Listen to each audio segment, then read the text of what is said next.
सानम कोगे सावतार सी YouTube channel पाटा खन सगुन जोहार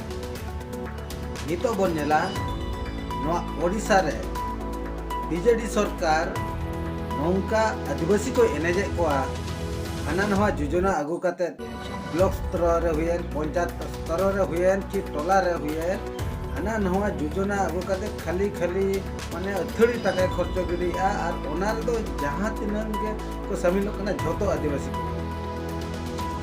स्कूल गिद्रा ठेन को कॉलेज गिद्रा ठेन को नितो ओको 10 क्लास गिद्रा परीक्षा को एम लगी उनको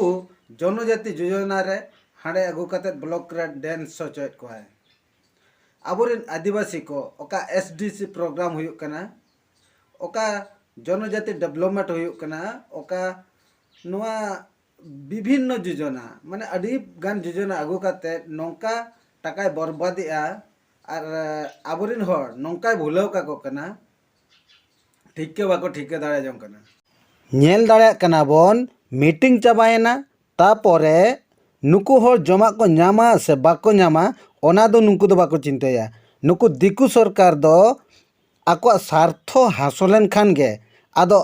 अपनार दो बाय कोयो मिया आको चाबायना और नुकु को जमा को नामा बाको नामा जहान गे को नय बोन नेल दाड़ा कना चेद लेका नोडे नोआ चाले बस्ता को इदिया और नोडे दाका टुकुज को झोतना को इदिया नुकु अडी जुरी सारहाव को नुकु आदिवासी को जहु नितो दो नुकु जोको चेंगा कांते नोआ दाका टुकुज को और झोतना नोआ को इदी चबा का आडी बेस को कमी का और नौका के दरकार नुकु बीजेडी सरकार नुकु दिकु सरकार और नोआ रे जहां तिनक दलाल मेना कोआ नोआ रे दो को ताहेलेन ताहेन नोआ ना प्रोग्राम दो हुयुक कान ताहेन मयूरभंज जिला रे कुड़ीओना ब्लॉक रेना प्रोग्राम कना आमो ओडिशा नवीन ओडिशा प्रोग्राम नोआ दो नोआ रे सेटर को ताहेया 8 नंबर जोन रे जिला परिषद दुर्गा मार्डी 9 नंबर जोन रे जिला परिषद आनंद टुडू मारांग टांडी जीपी रे सरपंच भागो टुडू नोआ दो आनंद टुडुआ जीपी रे प्रोग्राम दो हुयुक कान ताहेन नोआ दो 19/2/2024 हिलो